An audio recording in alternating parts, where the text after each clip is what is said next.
Nós louvamos a Deus pela bênção da oportunidade de mais uma vez poder compartilhar da palavra de Deus. Eu tenho aqui o privilégio de estar aqui junto com o Dudu, que já é o professor oficial de vocês, e o Lubick, que eu convidei também para que estivesse com a gente, numa forma de gerar aqui como se fosse uma sala de aula.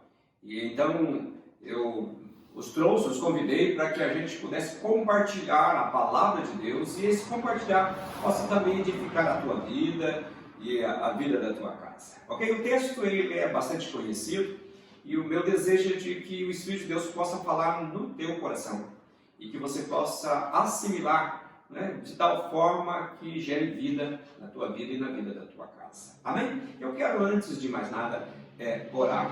E eu convido você a fechar os seus olhos e ore comigo nesse momento, pedindo a direção e a graça de Deus. Pai, muito obrigado porque o Senhor nos concede a oportunidade de compartilharmos da Tua palavra. E Pai, obrigado porque nós temos tido a liberdade de estudar a Tua palavra.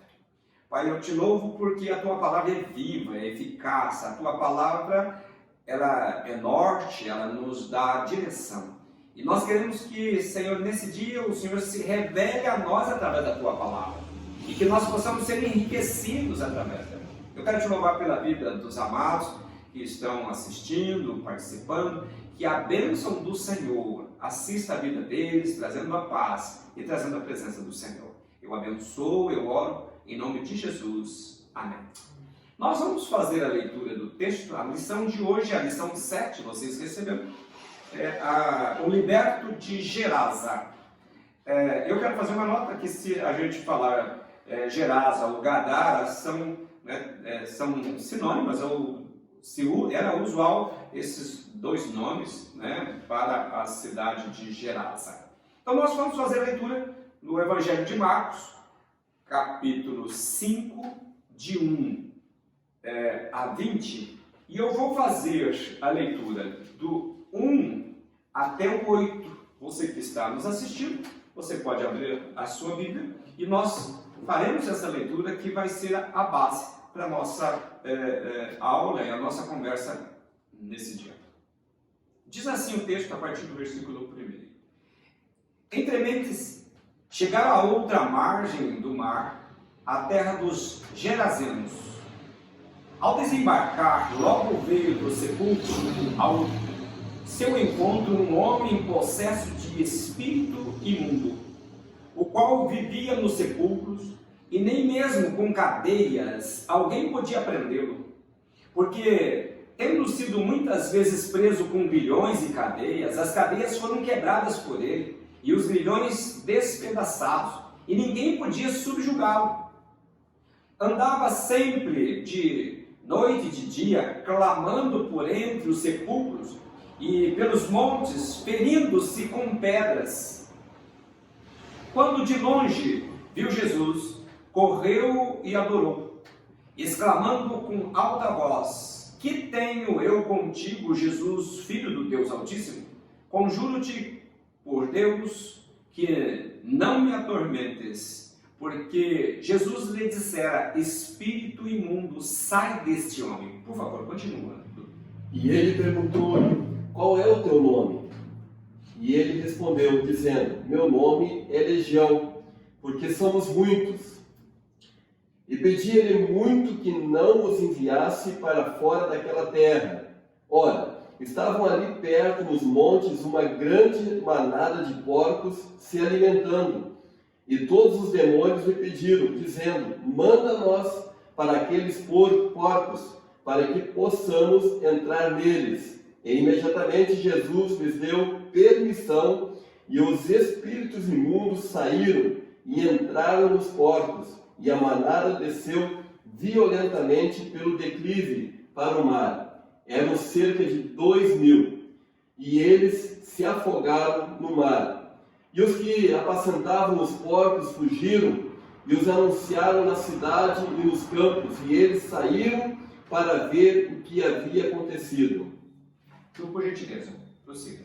Indo ter com Jesus, viram um endemoniado, o que tivera legião, assentado, vestido em perfeito juízo, e temeram.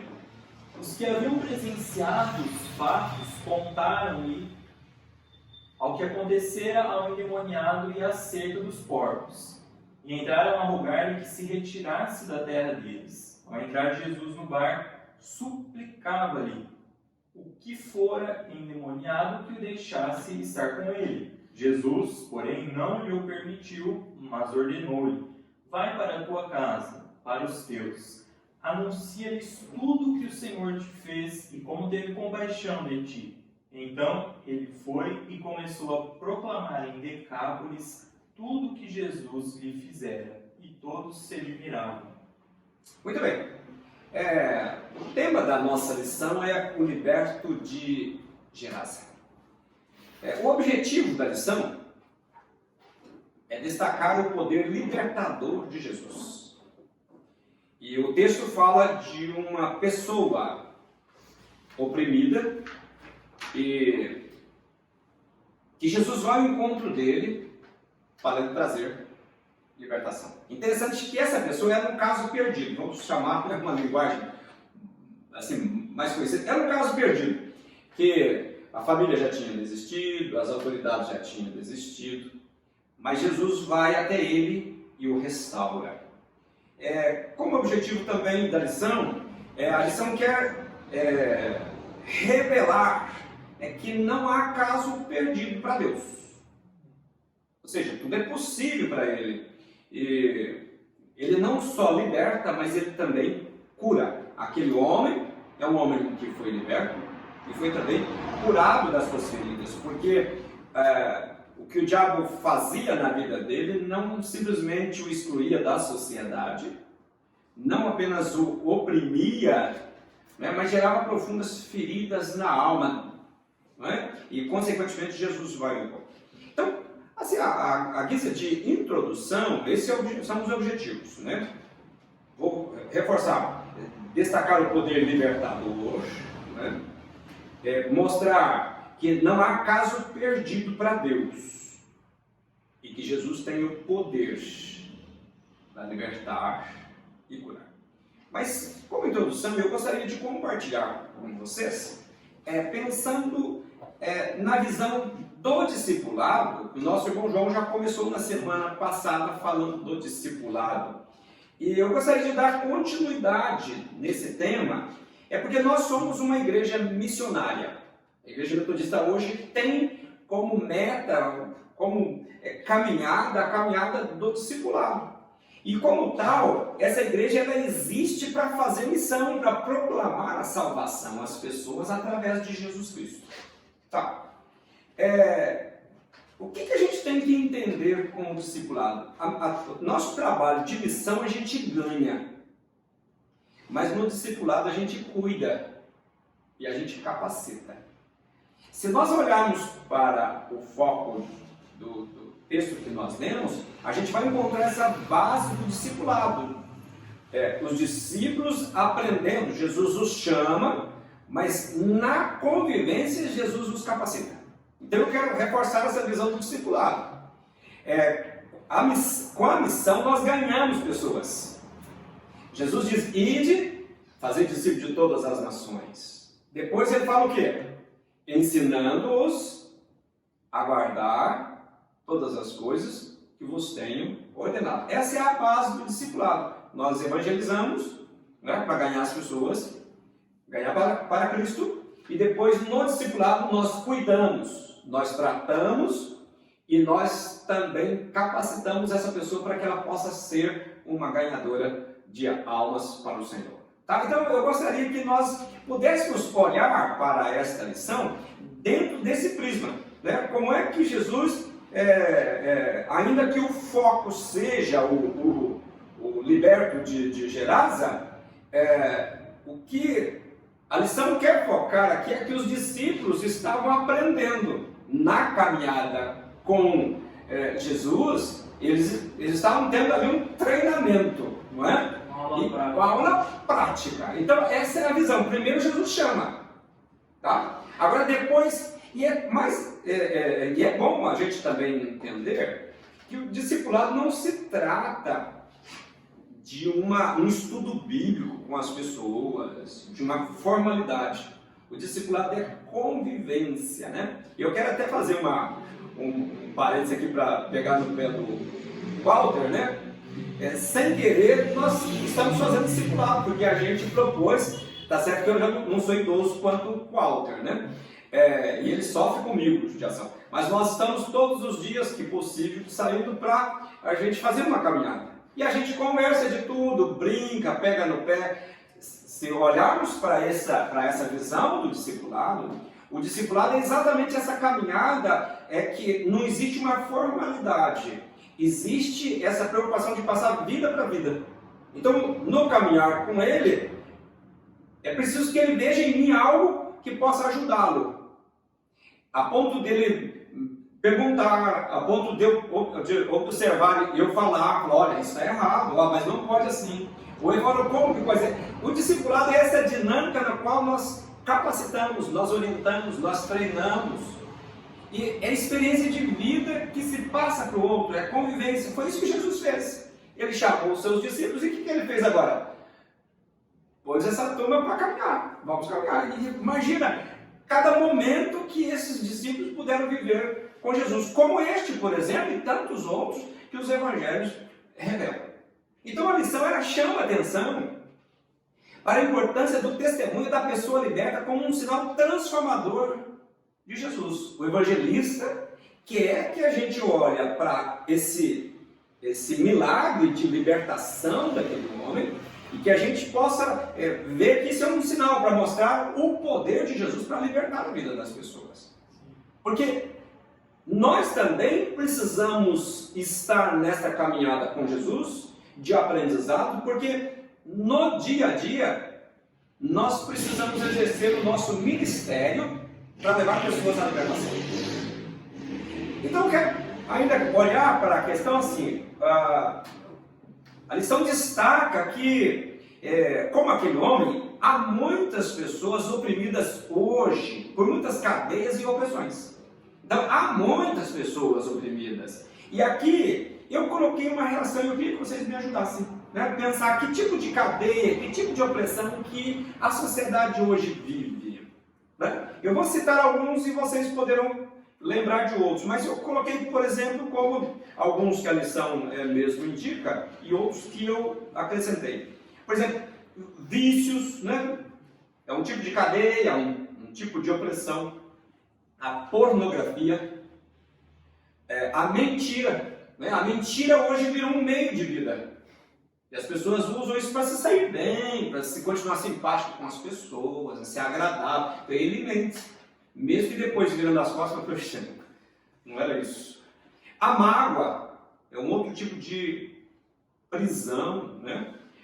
O ressentimento, a frustração, o orgulho, a presunção. Eu costumo dizer que a presunção é uma coisa que impede a pessoa, né, no discipulado. A presunção é a ideia de que eu sou melhor que você, de que eu não preciso de você, né? De que quem é você para me ensinar? Então, quando eu sou presunçoso, eu perco a oportunidade de relacionar, de conviver, de aprender. E a gente aprende tanto com as pessoas mais simples. Então, a presunção é uma espécie de cadeia. A incredulidade, a falta de perdão. Bom, aí a gente poderia fazer uma lista. Eu não sei se vocês querem destacar uma cadeia que vem em mente. Acho que o senhor abordou várias delas. A falta de perdão acaba gerando a mágoa, que o senhor também comentou. A mágoa gera o ódio em relação a outra pessoa, o ódio, vingança, o desejo, a ânsia por se vingar. Eu acrescentaria, não sei, maldições hereditárias, talvez. Maldições, a pessoa está oprimida, né, por maldições, né? A ganância, a avareza, enfim. O que a gente pode observar para esse dado é de que a lição nos faz pensar que há muitas outras formas de opressão na sociedade, né? Opressão do poder, os menos favorecidos, principalmente. Não é? A lição, o autor ele tem uma visão social e ele caminha para isso, eu não quis levar para esse lado, mas ele caminha também para esse lado social e nós não podemos negar a nossa responsabilidade social. Não é? A diferença é que se nós fizermos o social puro e simples, nós vamos tirar da pessoa a oportunidade de conhecer o Evangelho do Reino. E o Evangelho do Reino, ele tem que sinalizar esse Jesus libertador, que liberta espiritualmente, traz libertação social também. E nós precisamos ser agentes de libertação. Não importa se ela é social, é espiritual, mas nós somos agentes de levar a mensagem libertadora às pessoas. Então a lição chama atenção também para o uso da expressão legião. Quando ele pergunta o nome, ele diz: o meu nome é legião. E logicamente a lição, você que leu a lição pôde observar que a expressão legião é para fazer um comparativo com a legião romana. A legião romana era uma máquina de matar. 6.000 soldados, eles tinham todo o equipamento, mas por onde passava fazia um estrago. E aí eu queria fazer uma observação. Quando o evangelista usa essa expressão, ele estava pensando na opressão que os romanos imprimiam no povo judeu, no seu povo, na sua gente. Então, essa máquina de matar, ela oprimia as pessoas. E aí eu gostaria de destacar um fato que a gente tem nos evangelhos. Os judeus aguardavam o Messias Salvador. Mas eles aguardavam o Messias, o Filho do Deus dos Exércitos. Então, o que eles esperavam? Que Jesus viesse montado num belo de um cavalo, bela armadura, espada, e pudesse destronar o Império Romano e devolver o poder para eles. Não é isso? Então, quando Jesus vem, a mensagem de Jesus é uma mensagem do reino. E aí esses seguidores de Jesus ficam assim frustrados por isso. Eu queria que a gente desse uma olhada. Por favor, abra para a gente, você pode abrir no Evangelho de João, capítulo 18, versos 36 e 37. Evangelho de João, capítulo 18, versos 36 e 37. Veja o que diz aí.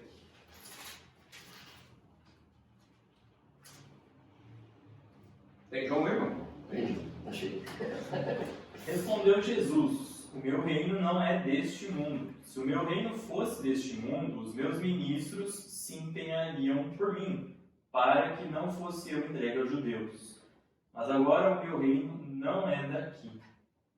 Então lhe disse Pilatos: logo, tu és rei? Respondeu Jesus: tu dizes que sou rei. Eu para isso nasci, para isso vim ao mundo, a fim de dar testemunho da verdade. Todo aquele que é da verdade ouve a minha voz. Perguntou-lhe Pilatos: que é a verdade? Tendo dito isto, voltou aos judeus e lhes disse: eu não acho nele crime algum. Tá bom. Bonito esse texto. Porque, na verdade, o que acontece? Jesus falava que era filho de Deus. E os seus seguidores, então, esperavam que o filho de Deus, um filho de Deus, que tivesse poder bélico. Mas como Jesus vem e se apresenta como filho de Deus, mas que vai ser entregue nas mãos dos homens, que o reino dele é deste mundo, os seus seguidores vão. Então, não é isso que a gente quer, porque nós já estamos oprimidos. Agora você vem aqui como filho de Deus e fala que vai morrer também.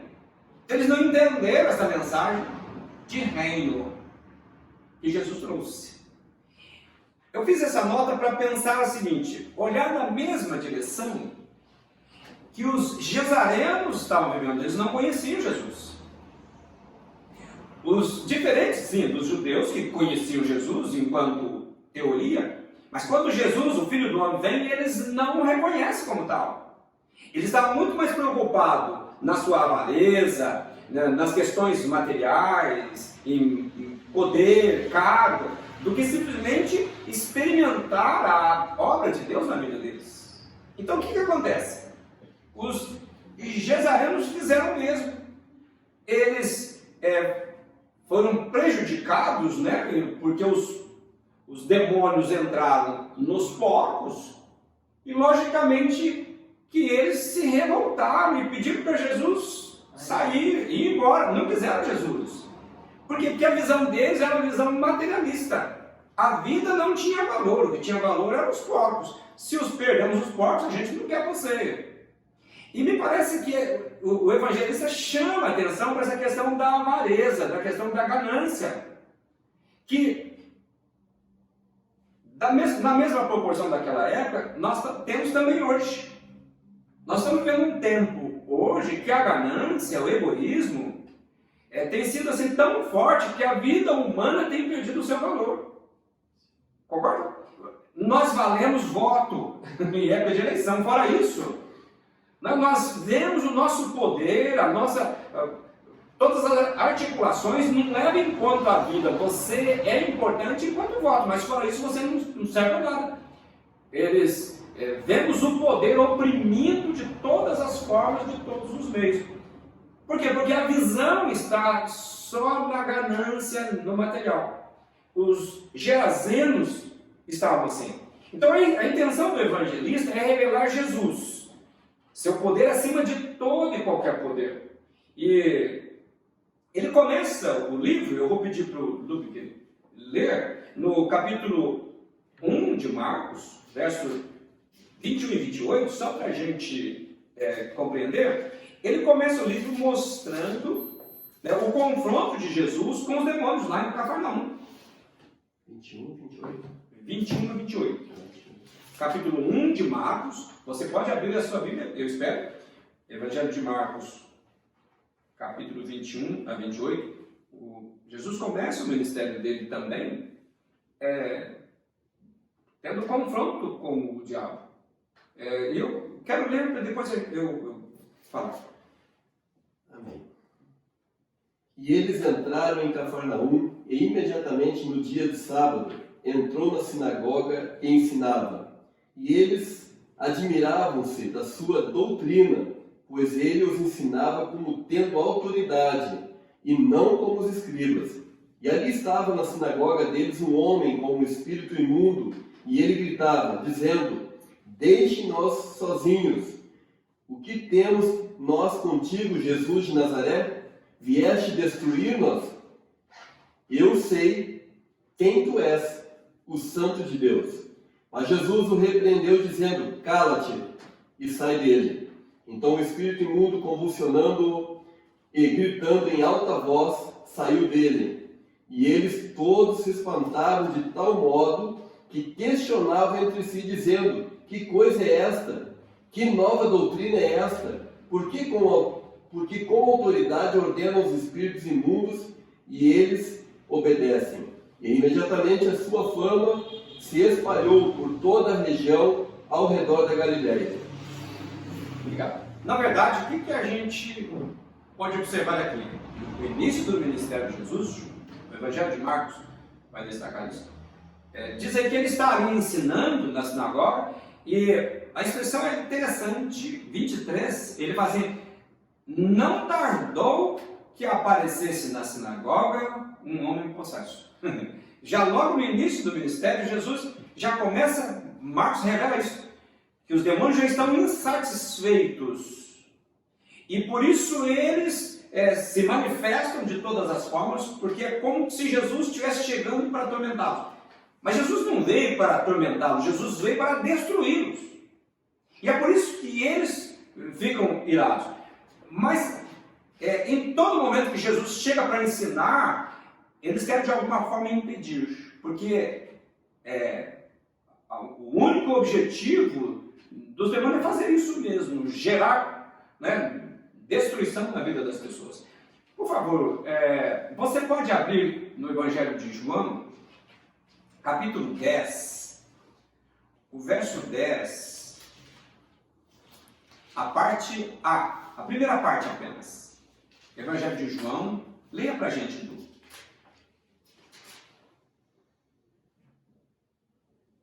O ladrão vem somente para roubar, matar e destruir. Tá, então, ouça, o texto usa a expressão ele vem somente. Ele não tem outro objetivo. Tudo que ele quer é matar, roubar e destruir. Mesmo que isso não seja do ponto de vista físico, material. Mas ele pode matar a esperança, pode matar a alegria, não é? Pode matar relacionamentos. Quantos relacionamentos bons eu vejo às vezes na igreja.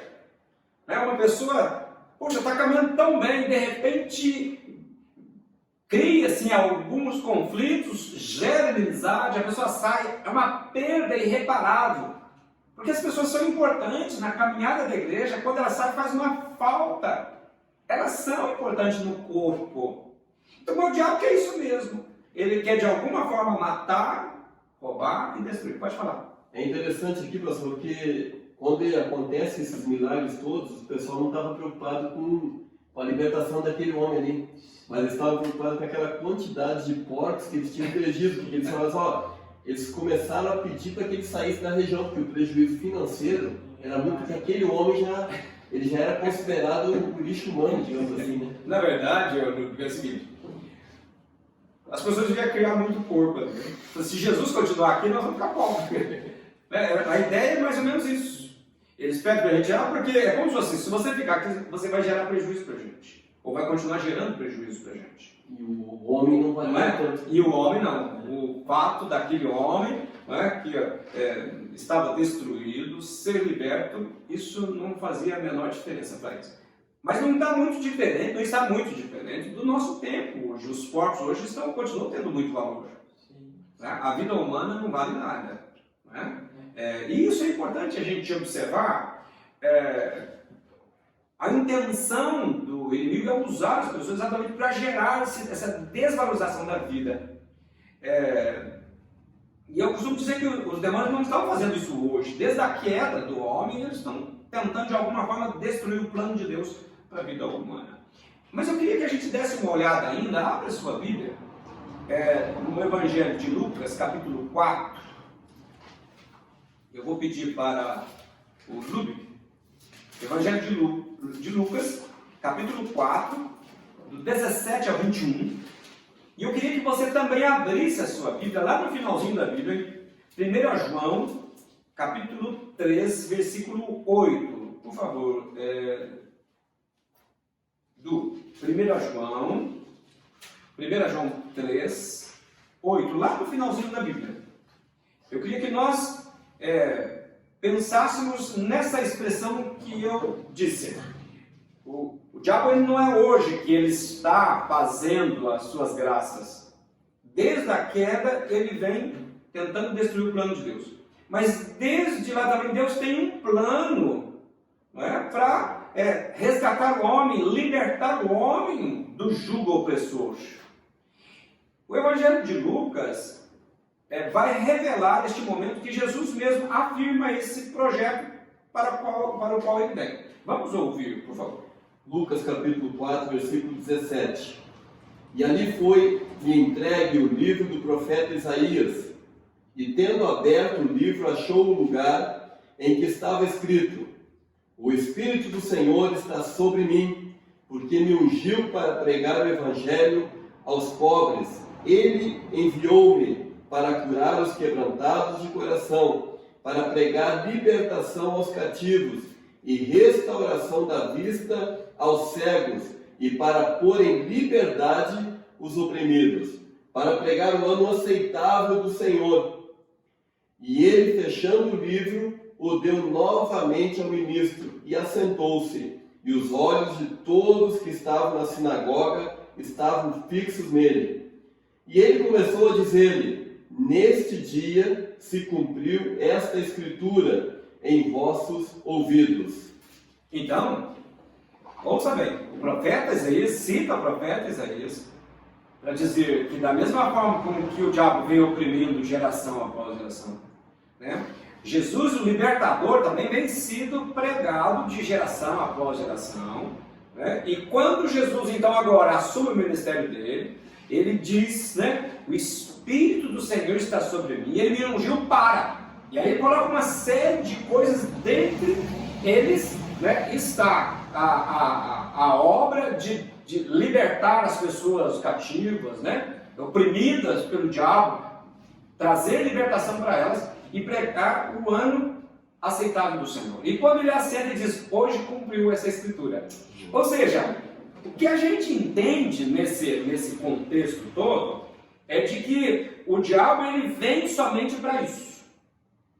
E veja, durante todo esse tempo, ele vem perturbando, mas ele vai ter o seu fim. Da mesma forma, a salvação em Cristo ela vem sendo pregada de geração em geração, né? Mas nós também chegaremos lá no final. Aqueles que aceitarem Jesus como seu Senhor, né, serão recompensados pela sua fé na pessoa de Jesus Cristo, nosso Senhor. Eu quero ainda compartilhar com vocês, olhando para esse texto, 1 João, o capítulo 3, verso 8, vai fazer uma afirmação bem forte a respeito dessa opressão, né, que domina as pessoas. Vamos lá, por favor. Aquele que pratica o pecado procede do diabo, porque o diabo vive pecando desde o princípio. Para isso se manifestou o Filho de Deus, para destruir as obras do diabo. Entendeu? Então, o pecado gera uma opressão na vida da pessoa. E, logicamente, que quem pratica o pecado se torna escravo dele. Então, o diabo oprime a pessoa por causa de estar no pecado, de estar em pecado. Então, o diabo começa a oprimi-lo. Por isso que Jesus está, o evangelista está fazendo uma observação de que Jesus veio para destruir as obras do diabo. Ou seja, essa atitude dele. E como que Jesus vai destruir? Através da sua morte na cruz.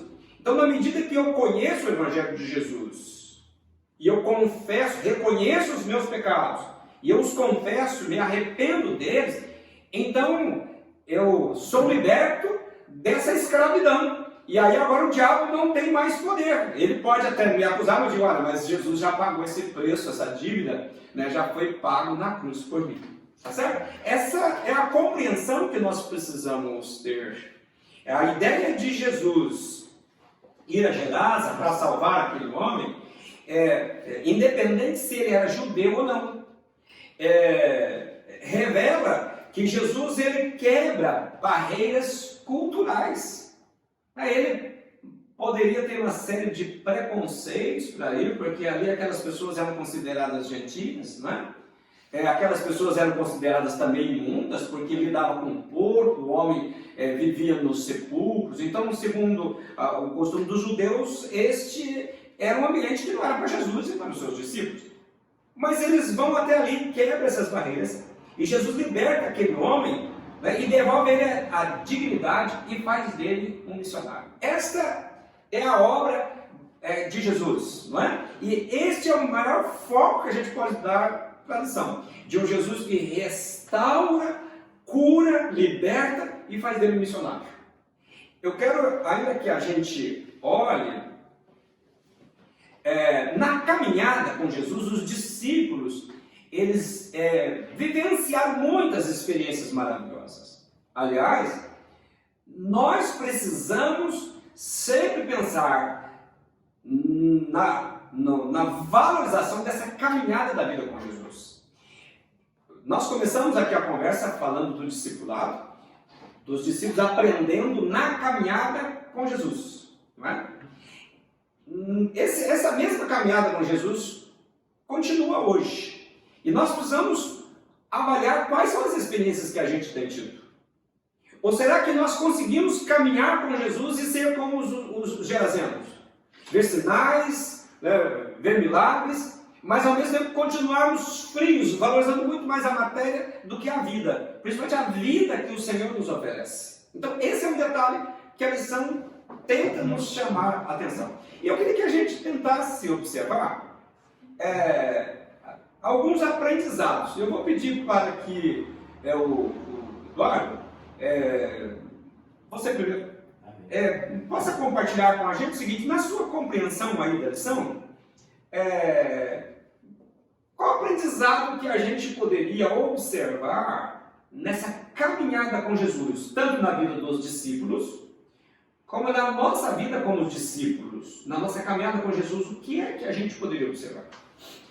Bom, no ensinamento que Jesus mostra aqui para os discípulos, é que Jesus ele rompe barreiras, né, para chegar até aquele homem que estava sendo tomado por demônios. Então ele ultrapassa a barreira, ultrapassa tradições, ultrapassa costumes para chegar e libertar aquele homem. Eu gostaria, pastor, de compartilhar um testemunho que eu acho que encaixa bem nessa mensagem aqui. Há uns anos atrás, eu estava em Ponta Porã e estava passando por grandes dificuldades. Desânimo, depressão, vontade de suicídio. E eu lembro que era um sábado à tarde, eu estava de serviço, militar, estava de serviço, e lá tinha um cabo chamado Delmar. E ele andava no quartel com a Bíblia toda velha, rasgada, pedaços caindo da Bíblia, e ele tomou a iniciativa. Aí cabe a questão do discipulado, ele é por iniciativa, né? Você toma a iniciativa. E esse irmão, ele tomou a iniciativa, sentou do meu lado, nós estávamos no sábado à tarde sentados. Ele disse assim: ô sargento, poxa, aqui tem um versículo que fala tal coisa. Eu disse: rapaz, isso aí está acontecendo comigo, pô. Não, mas tem isso aqui também, não, mas isso aí também está acontecendo comigo. Depois eu fui olhar aquela Bíblia toda surrada, ele dizia que era uma Bíblia de ralo. E aí ele termina aquele diálogo comigo, ele entrou primeiro na minha dificuldade, entrou na minha conversa e termina me convidando para ir para a igreja, que era no domingo, naquele mesmo domingo. E eu lembro que eu falei a ele que eu não tinha, né, aquela cultura de que crente usa terno, que usa gravata, eu não tinha. Naquela época um terno e uma gravata, então eu falei: rapaz, eu não vou poder ir, porque eu não tenho a roupa ideal para crente, a roupa padrão crente. E ele disse: não, meu irmão, Deus está querendo o teu coração. Deus não está preocupado com a sua roupa, com o que o senhor veste, nem nada. Eu disse: então tá bom, então eu vou ir lá. Aí fui, eu lembro que o pastor pregando, e no momento do apelo lá, eu tive a nítida impressão que eu creio que seja uma impressão parecida com que esse homem estava. A hora que o pastor estava orando, eu tive a impressão de que eu estava sendo liberto de uma camisa de forças. E aquela sensação eu nunca mais esqueci. E a partir daquele momento é interessante que o Delmar, ele começou a todos os dias, como nós trabalhávamos juntos, ele começou e aí, como é que o senhor está? Ele começou a me acompanhar, e o discipulado é caminhar junto, né? Jesus caminhava com os discípulos, e esse irmão, ele deu esse ensinamento para mim. Ele começou todos os dias, não era invasivo de maneira nenhuma, ele era invasivo, mas ele sempre me dava a oportunidade para eu tirar dúvidas com ele, aquilo que o pastor mencionou agora há pouco tempo. Dúvidas na caminhada, na educação física. Ele contava um testemunho, ele via que eu estava meio para baixo. Ele contava um testemunho e me dava aquela animada. Ele dizia: você não pode parar não, você tem que continuar, não sei o quê. E todas as vezes que a gente conversava, fruto daquela conversa, eu saía mais fortalecido. Então eu tive agradeço a Deus pela vida dele, porque ele me deu essa noção do que é o discipulado, aquilo que Jesus fez com os discípulos aqui, mostrando que ele teve a intenção de libertar esse gadareno. Esse irmão usado por Jesus, ele fez aquilo que Jesus mandou que fizesse. Ele começou a anunciar, né, esse homem, depois que ele foi liberto, ele queria seguir Jesus. E Jesus fala para ele voltar e contar esse testemunho para os seus. E esse irmão, ele começou, com certeza, a família dele estava aos pés do Senhor Jesus, e ele começou a fazer aquilo que Jesus ensinou, né, que era anunciar, contar os milagres, contar aquilo que Jesus tinha feito. E isso é uma experiência que eu vivi, e eu acho que dá para fazer um paralelo com essa passagem. Bacana. Muito bom. Amém. Quer falar, Dom? Sim, queria fazer uma observação. Ao contrário do que as pessoas esperavam na época, ao contrário do que os sacerdotes, as pessoas que cuidavam do templo esperavam na época, Jesus procurava a vida. Ele sempre tinha como foco a vida das pessoas. E é interessante, o Lubick mencionou anteriormente, a indignação que o povo daquela cidade, a indignação com que eles se deram, né, quando eles viram que os porcos tinham sido jogados do soladeiro. Isso mostra, e muito, e também tem a ver com o que o pastor disse anteriormente, da preocupação com as coisas, da preocupação que muitas vezes nós temos com o material, a avareza. Isso tem relação direta com a maneira também como nós nos dispomos para o investimento da missão, a maneira como nós dispomos nosso tempo, nossos recursos financeiros, que também são importantes para a missão, para o desenvolvimento da missão, contribuindo assim para o reino de Deus. Sim. Mas ainda eu quero ressaltar, na vida dos discípulos, nessa caminhada de discipulado, eles tiveram a oportunidade de aprender muitas coisas. E nesse relato, uma das coisas que eles aprenderam é que eles puderam ver Jesus quebrando barreiras, cruzando fronteiras para socorrer um homem oprimido. E isso é um ensinamento para eles, mas é um grande ensinamento para nós. Porque nós às vezes colocamos tantos limites para a gente não estender as mãos para o necessitado. E o necessitado aqui, eu não estou falando só o necessitado espiritual, ou só o necessitado. Jesus foi ali para gerar uma transformação integral. Veja que ele liberta o homem, e o texto vai dizer, se você tiver com a Bíblia em mãos, você vai ver que quando eles chegaram ali, o homem estava sentado, vestido, em perfeito juízo. Então, devolve a dignidade a ele, o torna um cidadão de novo, que pudesse se integrar na família, na sociedade. Que coisa boa, não é? Agora, nós muitas vezes criamos barreiras para não fazermos a nossa parte. A gente arruma justificativas, desculpas para não fazermos a nossa parte. Então nós criamos esses empecilhos para que a gente não avance e alcance as pessoas que estão libertas. E muitas vezes essas pessoas estão muito próximas de nós. Jesus teve que atravessar o mar da Galileia para o encontro daquele lá. De repente a gente precisaria atravessar a rua. De repente a gente precisaria atravessar a porta do quarto para levar uma palavra de libertação, para levar uma palavra de ânimo, de esperança, como o testemunho do Lubick, não é? O cidadão foi lá e, veja, trouxe uma palavra, e não só isso, o convidou, o desafiou a uma caminhada juntos. Uma outra coisa que também os discípulos aprenderam nessa tarefa do discipulado, nessa caminhada, eles viram também como que os gesarenos estavam presos à matéria. Como que eles estavam presos à matéria? Eles tiveram a oportunidade de conhecer Jesus, estiveram diante de Jesus, viram o poder de Jesus, mas nem por isso eles aceitaram Jesus. E me parece que essa também é outra coisa que nós precisamos refletir. A gente tem visto um Deus zeloso de cada um de nós. Tem nos abençoado, nos dado saúde, nos dado trabalho. O problema nosso é que às vezes quando a gente fala isso, mas você está vendo fulano lá? Sim, lógico, a nossa sociedade ela está deteriorada e as consequências, a gente está vendo aí o Covid-19 matando, não dá para culpar uma pessoa, mas veja, no geral é o pecado que tem, gerado tantos problemas, tanto egoísmo, que acaba a sociedade sofrendo por isso. Mas isso não exclui o amor de Deus por nós. Nós somos testemunhos do quanto Deus tem sido zeloso para conosco, para a nossa casa. Em meio a tantas desgraças, a gente pode dizer, Deus, que bom que o Senhor tem zelado de nós. Não porque somos melhores, não é isso. Não é isso. Mas porque Deus tem sido bom, maravilhoso para conosco, e nós precisamos reconhecer isso. Uma terceira coisa que os discípulos aprendem também na caminhada é que eles viram a disposição daquele homem. Ou seja, a libertação de uma pessoa que tem um encontro com Jesus gera nele uma disposição de fazer missão. Então isso faz a gente pensar, se nós não temos a disposição de fazer missão, nós vamos questionar. O que está acontecendo? O que está errado em nós?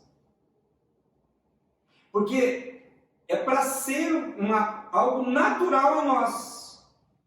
Se eu vou no supermercado, se eu vou na feira, em qualquer lugar em que eu vou, eu tenho consciência de que eu sou um agente para levar. Eu estava compartilhando outro dia, me parece que numa das reuniões de oração, né? E eu estava dizendo que muitas vezes nós vamos, por exemplo, na padaria de manhã.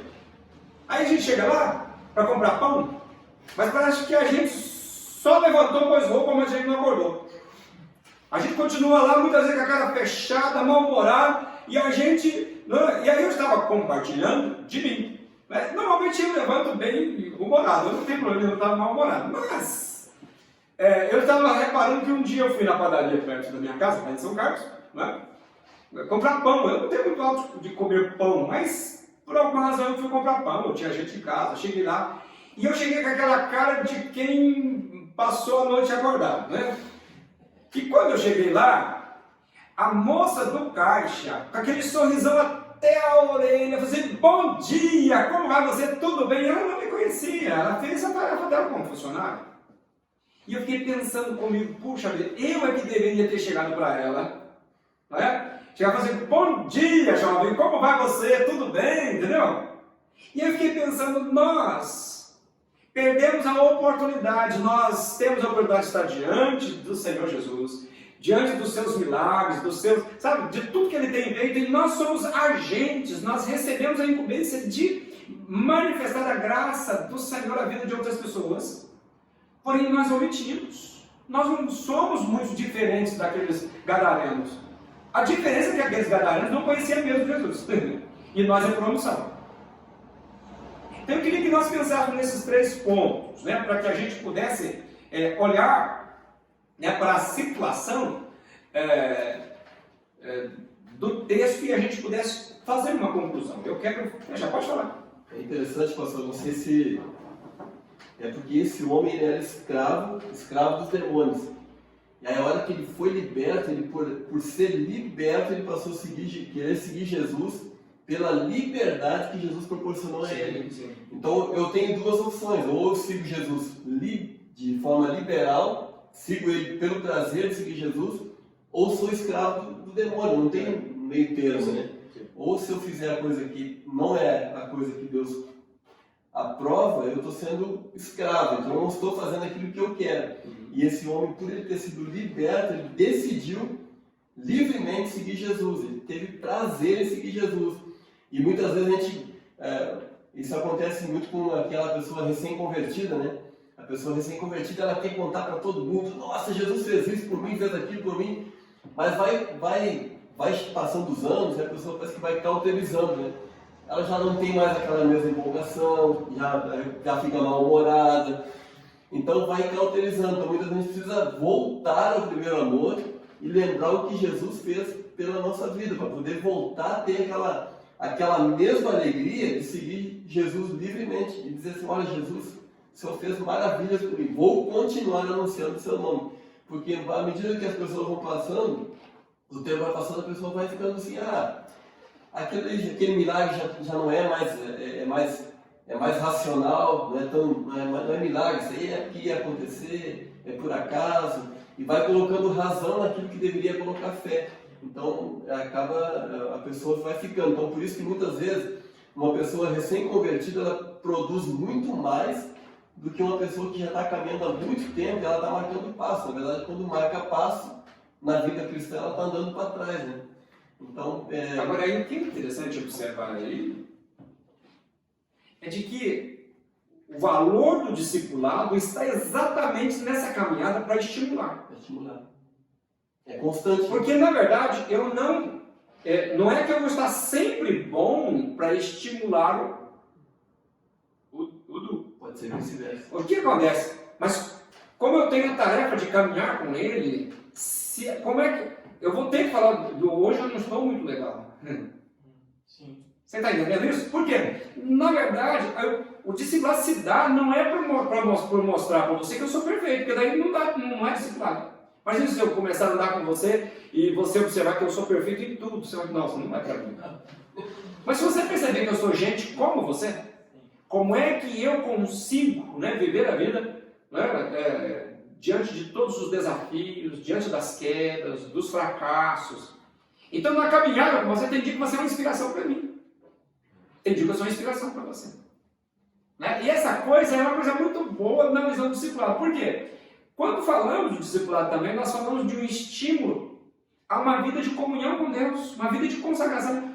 O que nos faz esfriar na tarefa missionária é o nosso esfriamento na relação com Deus. Porque o Espírito Santo é quem se encarrega de gerar essa motivação em nós. Então, se eu estou vivendo uma vida de comunhão com Deus, uma vida de busca com Deus, eu acho que eu vou estar sempre... Eu não vou deixar de ter problema. Não vou deixar de ter desafio. Mas vai ser sempre esses problemas e desafios, eles serão enfrentados na certeza de um Deus que liberta, que cura as feridas e que traz vitória. Ok? Eu quero concluir, porque o nosso tempo, eu não sei quanto tempo a gente tem em tudo. Eu achei interessante também, pastor, o que o comentou, que é uma atitude muito ativa, né? Por exemplo, em nenhum momento Jesus virou para ele e disse, olha, siga-me, impôs para ele que... Então, partiu dele, aquilo é uma atitude ativa. Legal. Né? Temos outro tempo? Mais 20 minutos. Tá bom, então dá para a gente terminar tranquilo. O que eu gostaria que nós pensássemos ainda como conclusão. A lição ensina que a caminhada cristã, ela possibilita vivenciarmos muitas experiências. E essa é uma coisa que eu gosto de pensar. Né? Se a gente caminha com Deus e a gente não tem experiência, veja, se você caminhar com alguém, você vai ter N experiências. Eu não sei se você já tiveram a oportunidade, mas eu já tive a oportunidade de caminhar com muita gente. Eu já tive N experiência caminhando com as pessoas. Tá. Mas a nossa caminhada da fé com Jesus, o nosso tempo de oração, de busca, enfrentando os problemas, quantos desafios a gente tem, quais as experiências que nós temos tido? Eu acho que tenho certeza, essa deve ser a nossa meta na vida cristã. Se caminhamos com Jesus, nós precisamos ter experiência. Foi isso que Jesus fez com os discípulos. Ele levava os discípulos nessas enrascadas aí, para que eles pudessem ver como que era a vida, a caminhada cristã, que não era brincadeira. Por isso que Jesus, depois, quando é levado aos céus, ele fala assim, é necessário que eu vá. Porque se eu não for, o Espírito Santo não virá. Mas quando eu for, eu enviarei sobre vós o meu Espírito. Ele vai te ensinar, né? Ele vai te dar direção, vai te dar poder. Porque, na verdade, Jesus mostrou como que é a vida da caminhada no discipulado. Mas e agora, depois que ele vai? Então, o Espírito Santo é o nosso intercessor, mas é nosso orientador, nosso capacitador. Ele é o nosso poder, não é? Que Deus disponibilizou para que nós pudéssemos usar. É importante pensar também que o Espírito Santo não é uma energia, não é? Tipo tomada, você vai passar roupa, você pega o ferro, coloca lá para poder, a energia vem para o ferro que você faz. Não é isso. O Espírito Santo é Deus. Ele é a terceira pessoa da Trindade. É o próprio Deus presente conosco. Não é? Então ele não é uma energia que quando você quer, você liga nele. Fala assim, Espírito Santo, eu estou na enrascada, corra para me ajudar. Acabou, você puxa de novo do lado. Ao contrário, é ele que nos usa. Então vamos imaginar, você está diante de uma circunstância e você fala para o Espírito o seguinte, eu tenho uma enrascada diante de mim e eu preciso que o Senhor, em nome de Jesus, me capacita, me dá poder, me usa, por favor. Eu sei que se depender de mim eu não tenho saída. Mas o Senhor que é Deus, Espírito, me capacita para que eu possa fazer isso. Então, na tarefa do discipulado, nós podemos e devemos ter muitas experiências. Assim como na vida de caminhada cristã, no nosso relacionamento com Deus, nós também precisamos ter experiência com Deus. Uma outra coisa que a gente precisa pensar ainda como conclusão é de que o testemunho, ou testemunhar, o poder sobrenatural de Deus, gera maturidade e crescimento e compromisso com a missão. Quando nós testemunhamos, ou quando nós temos a coragem de nos expor, eu tenho observado, nós, infelizmente, nós paramos, né, por força dessa pandemia, mas eu estou lembrando aqui da Mayra, o dia que eu a coloquei para ter uma participação no culto, ela quase morreu. Não é? Uma coisa que para mim é muito simples, para ela foi um exercício enorme. Só que quando você começa a se expor, você começa a gerar crescimento, o meu engajamento na vida da igreja, na obra, o meu testemunho, quando eu começo a falar das coisas sobrenaturais de Deus, o que Ele faz e fez em mim, pode fazer na vida do outro. Eu começo a crescer, o Espírito começa a gerar em mim uma ousadia. Uma outra coisa ainda, que a gente ainda pode observar, é que essa questão do testemunhar, né, depende também de uma escolha, depende também de uma decisão de andar com Jesus. Não adianta só por força do saber você querer fazer. Se você quer revelar o sobrenatural de Deus, você tem que buscar isso.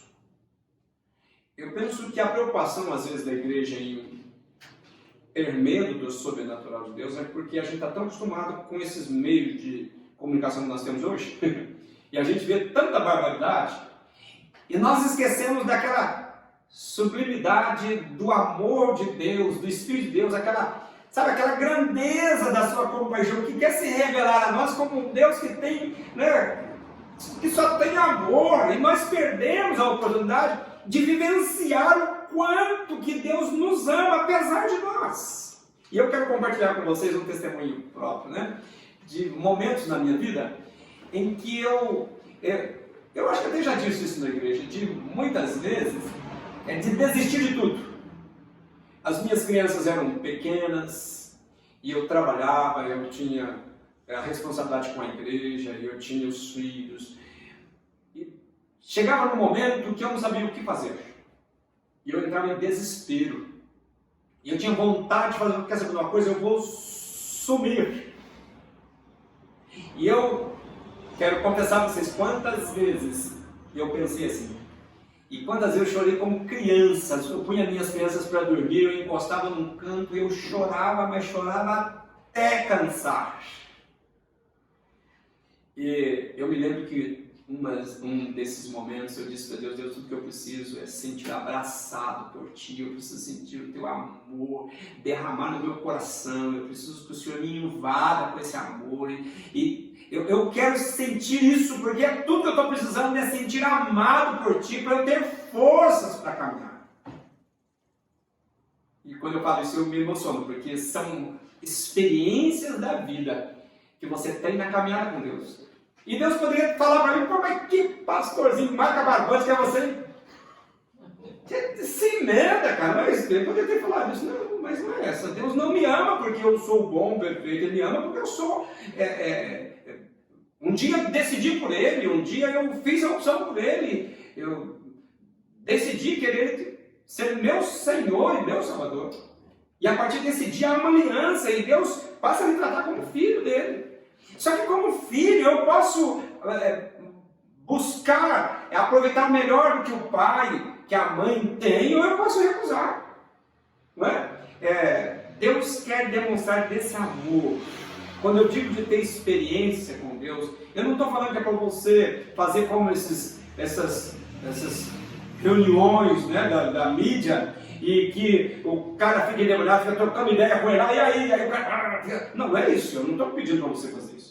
Se Deus permitir que você tenha que enfrentar alguém endemoniado, o mesmo Deus que permitir isso, Ele te dá poder para você dizer para ele, olha, em nome de Jesus, o Nazareno sai dele. Mas eu estou falando de experiência com Deus, do derramar do seu amor, do seu espírito, para que o coração seja quebrado. Ontem eu falei na reunião com o Ministério da Música, dizendo que nós vamos tomar consciência de que nós somos barro.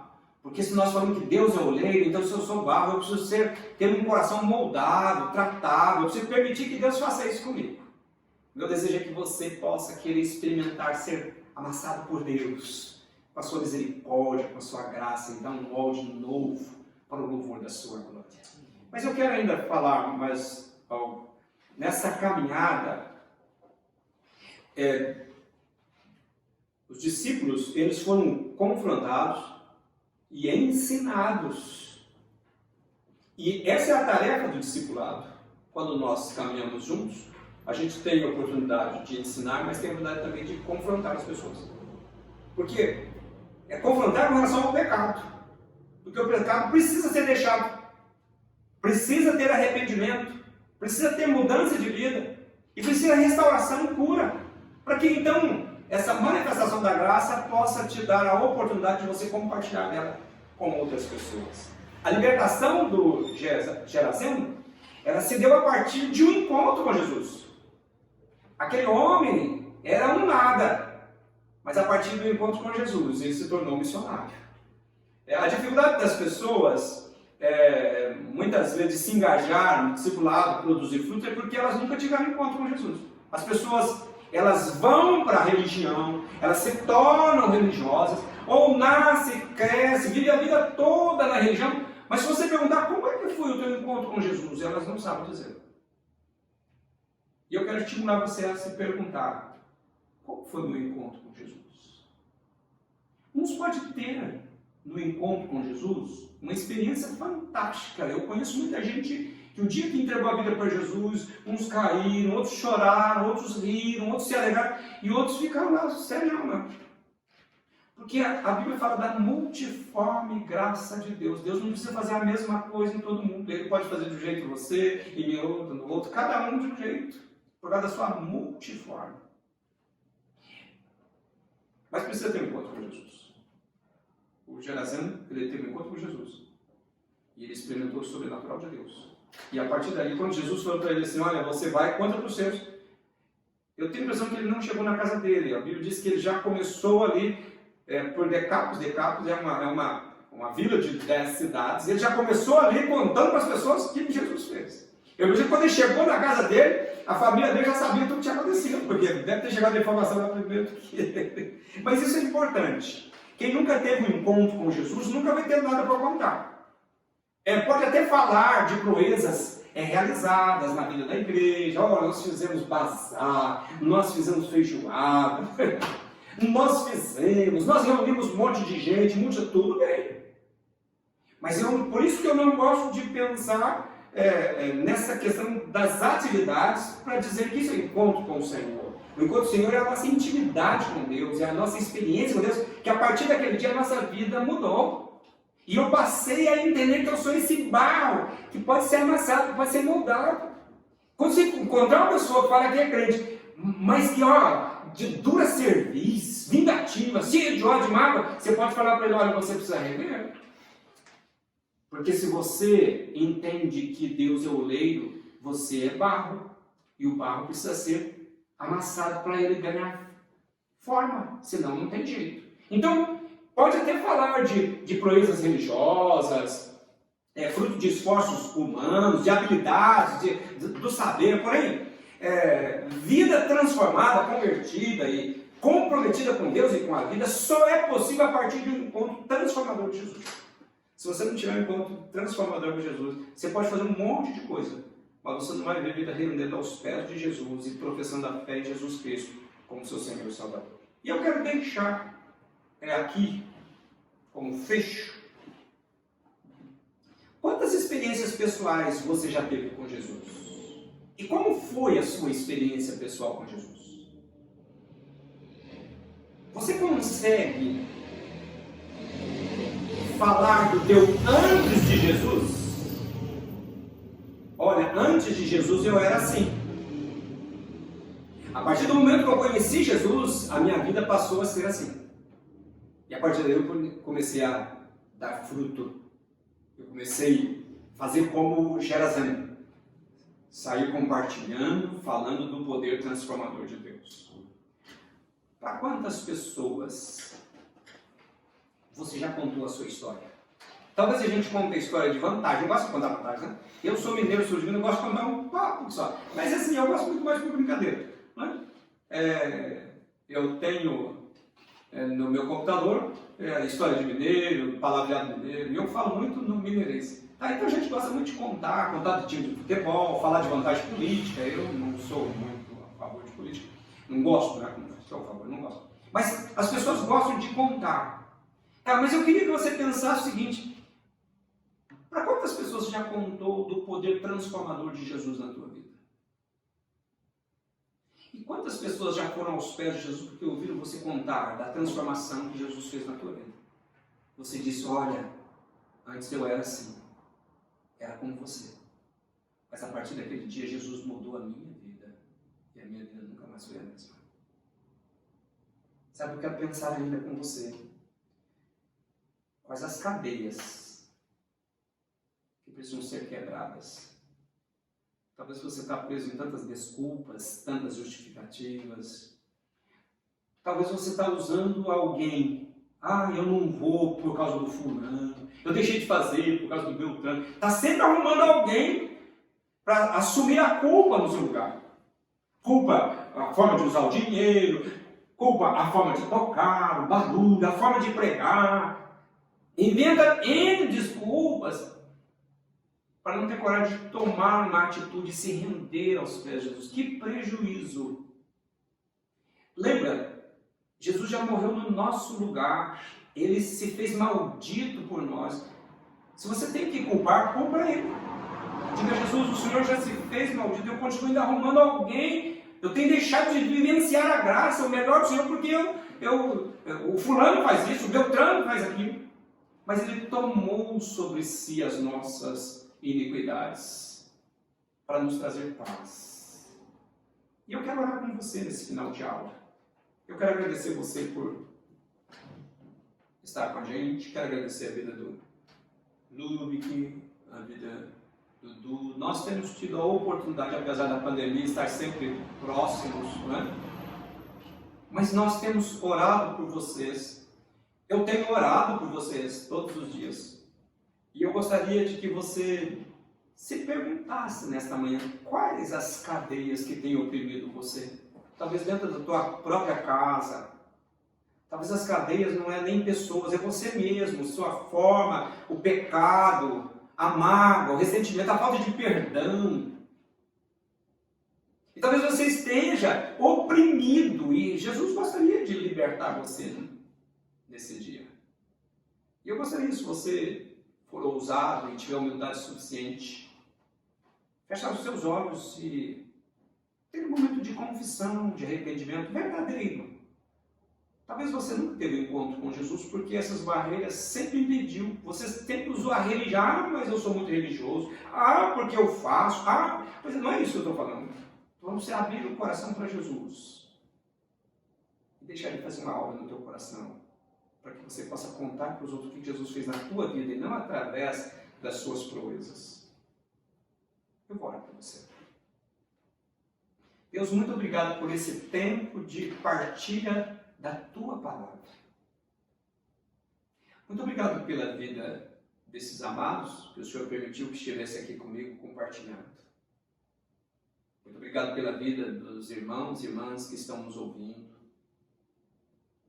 Meu Deus, eu quero ministrar sobre eles o melhor do Senhor. Eu não sei qual é a necessidade deles. Mas nós aprendemos nesta aula que o Senhor é poderoso para libertar e curar. Por isso, Pai, eu peço que o Senhor vá ao encontro das vidas que estão nos ouvindo. E que o Senhor possa fazer uma obra completa nesses corações. Para que eles possam usufruir do melhor que o Senhor tem. Para que eles possam, como servos e servas, ó Deus, descobrir o coração do Senhor. E que eles possam viver experiências novas com o Senhor. Eu quero abençoá-los de tal forma, Deus, que eles possam ter motivo para contar para outras pessoas. E que nós todos, como igreja missionária, possamos então sair falando do amor, desse amor transformador de Jesus. Esse amor que é maior do que as nossas desculpas e justificativas. Falar desse poder que pode quebrar cadeias, barreiras, libertar e pode trazer vida nova, restaurar, como o Senhor restaurou a vida do Gerasareno, o Senhor pode restaurar hoje a vida daquele que tem encontro contigo, que te busca. Por isso, Pai, nesta manhã, olha para cada vida, para cada família. Eu quero abençoar em nome de Jesus, para que toda cadeia, toda opressão caia por terra. Que o Senhor possa gerar paz e alegria na vida de cada irmão e irmã. E que o Senhor possa levantar em poder para a glória do Teu nome. Eu abençoo em nome de Jesus. Amém e amém. Graças a Deus. Muito obrigado por essa oportunidade. Eu te abençoo em nome de Jesus. Amém? Irmãos, eu quero lembrá-los que na próxima semana também estarei ministrando a aula para vocês. E o tema da próxima semana vai ser as discípulas de Jesus.